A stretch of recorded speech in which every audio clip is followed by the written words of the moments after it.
atawabariki watu wake, kwa maana ana mipango mikuu kwa ajili yako. Asali kutoka mwambani ni neema ya Mungu ya kukuvusha. Umependwa na Mungu, upendeleo wa kweli wa kiungu. Asali kutoka mwambani, utoaji wa kimiujiza kwa ajili yako. Asali tamu kutoka mwambani, baraka za Mungu kwako.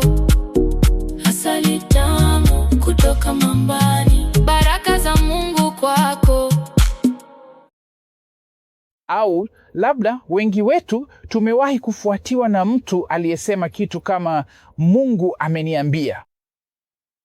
Na mara nyingi wakati mtu huyo au yeyote yule au tunapozungumza mambo ya aina hiyo, kwa kawaida hutokea kabla tu ya uamuzi mkubwa kufanywa. Labda unahitaji kuhama kutoka mji huu kwenda mji mwingine. Labda unahitaji kubadilisha kazi. Labda unahitaji kufanya kitu ambacho hujawahi kufanya maishani mwako. Mambo mengi hayo hutokea kabla tu ya hapo. Na moja ya maswali ambayo watu wengi hawajiulizi au labda wanajiuliza ndani ya mioyo yao ni, nitajuaje kuwa ni Mungu aliyekwambia? Kuna wakati ilikuwa ni jambo kubwa sana kanisani. Unajua, Mungu ameniambia nikuoe. Sawa. Mara ya mwisho nilipokagua, mimi pia nina masikio na Mungu anaweza kunisemesha. Lakini tuchukulie kwamba hakuniambia mimi, bali alikuambia wewe. Ninawezaje kujua kwamba ni Mungu aliyekuambia? Tunajuaje? Kwa sababu tumezungukwa na sauti nyingi. Utamaduni una maoni yake kuhusu Mungu. Mapokeo yana maoni yake kuhusu Mungu. Hisia zetu pia zina maoni yake kuhusu Mungu. Na mara nyingi zote huwa na sauti kubwa na zenye kushawishi. Kwa hivyo, ikiwa sauti hizi zote zinaongea kwa wakati mmoja na zote zinawasiliana na zinajaribu kusema, nitawezaje kujua ni ipi sauti ya Mungu? Hata wahubiri wacha Mungu, wahubiri waaminifu na wacha Mungu, bado wanaweza kuwa na maoni ambayo si ya kibiblia. Kwa hivyo, ni nini kitakachotatua jambo hili? Kwa sababu, ikiwa sauti hizo zote zinaongea kwa wakati mmoja na unashambuliwa na sauti kutoka kila upande, mchungaji akasema, Mungu aliniambia. Washirika wa kanisa wakasema, Mungu aliniambia. Nabii wako unayempenda kwenye runinga akakwambia, Mungu aliniambia. Mhubiri wako unayempenda kwenye krusedi akasema, Mungu aliniambia. Ni kipi kipimo ambacho kila kitu hupimwa nacho? Na kwetu sisi wa Kristo ni kimoja tu, na kimekuwa kimoja siku zote. Na hicho ni limi. Maandiko matakatifu. Na yanadumu.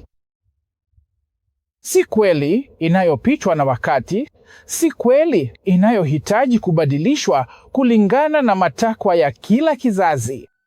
Kweli haibadilishwi. Yesu ni yeye yule jana, leo na hata milele.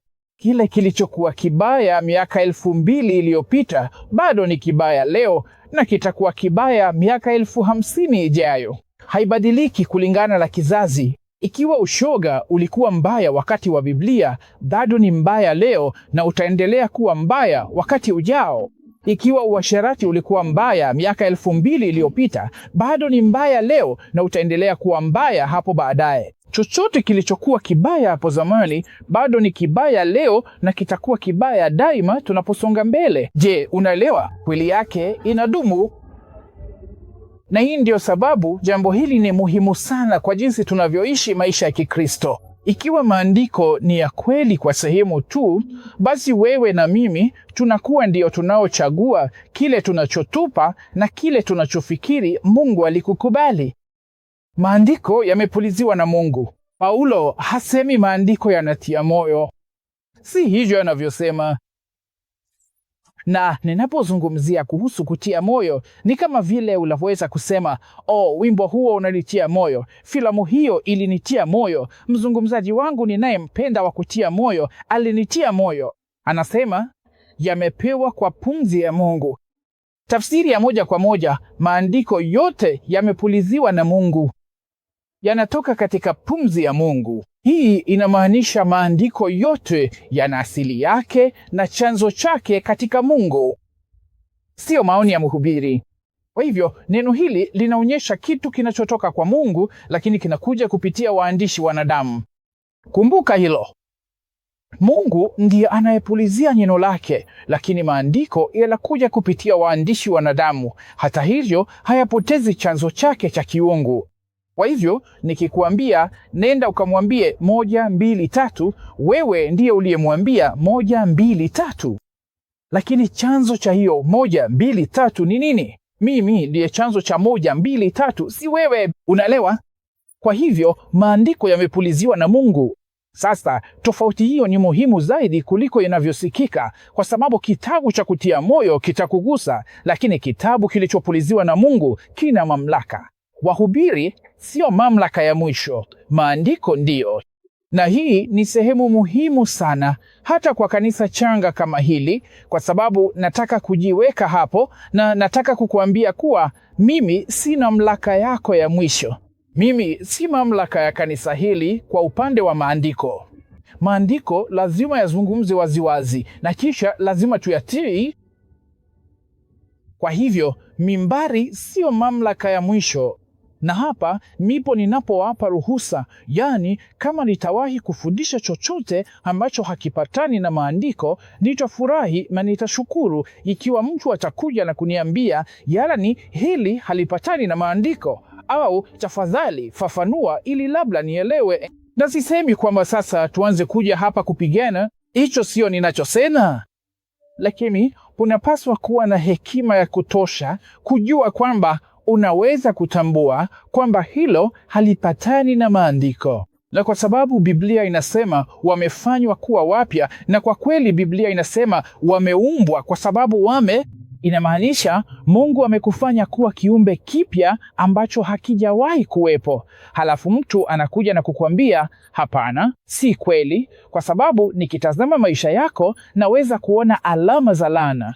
Nikitazama ukoo wako naweza kuona kwamba familia hii ina mambo fulani yanayoendelea. Huwezi kuhukumu uzoefu kama huo kisha ukaweka chini ya neno la Mungu na kusema hili lazima liwe kweli. Kama vile mtu anaweza kuja na kusema, nilifanya 1, 2, 3 na kisha nikafanikiwa. Na kisha mtu anakuja na kukwambia, lazima upande mbegu ya hatari ili uweze kufanikiwa. Na wanasema kwa sababu nilifanikiwa baada ya kufanya hivyo, hiyo ni hakikisho kwamba lazima nilikuwa nimetenda neno la Mungu. Mwizi pia anaweza kuja na kusema kwa njia, baada ya kuingia katika familia ile na kuwaua wote na kuiba mali yao yote, nilifanya nini? Nilipata utajiri. Kwa hivyo sasa, je, tunaenda kuua watu na kuiba mali yao ili tuweze kuwa? Huwezi kufanya hivyo. Huwezi kusema kwamba eti kwa sababu tu ulipata uzoefu uliokupa mafanikio, basi lazima iwe ni Mungu.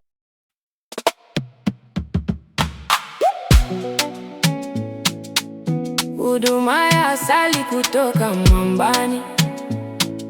Sisi ni kanisa linalomweka Kristo katikati. Tunakukaribisha